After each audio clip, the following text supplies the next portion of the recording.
Stress kills people. I remember advertisements that said stress kills. And I knew that.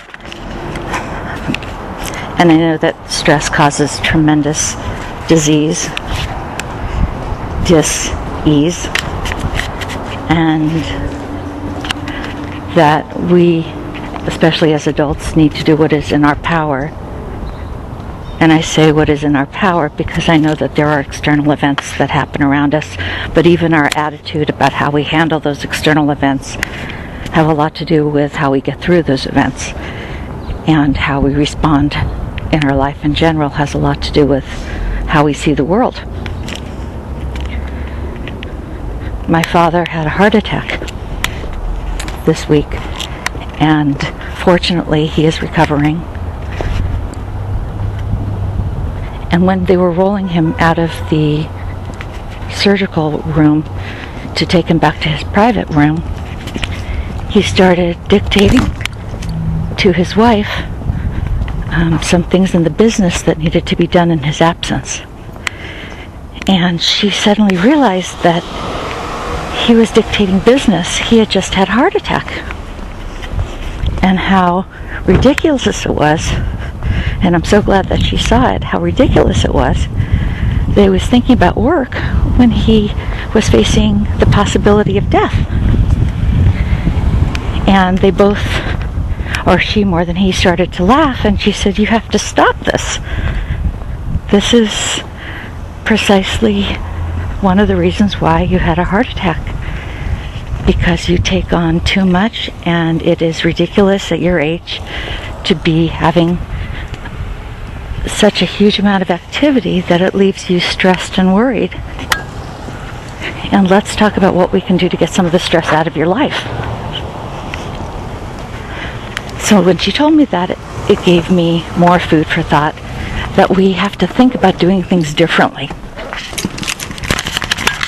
So it's very rare that anybody tells us how to reduce stress when we go from adolescents to adults. We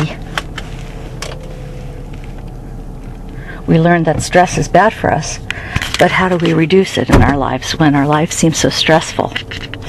I was thinking about how so much technology has been invented so that we can do everything more quickly. Microwaves and cars and computers and the like, which is supposed to give us more time in our day. But we all become addicts and slaves to these machines and technologies, and no one seems the better for it. We don't have more time, and we don't use our time wisely. And I'm speaking for the vast majority of us, not those that have gotten a handle on it.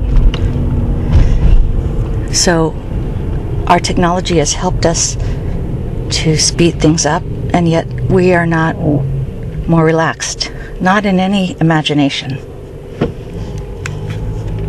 And so I've been thinking about what I can do in my life to change my responses, and what I can do in my life to change my attitude, and what I can do in my life to reduce the stress. And I have a very packed life filled with all kinds of goodies, people and situations and places and things that come and hit us from the outside, and internal things that I get in the way of good health, happiness, and create stress for me.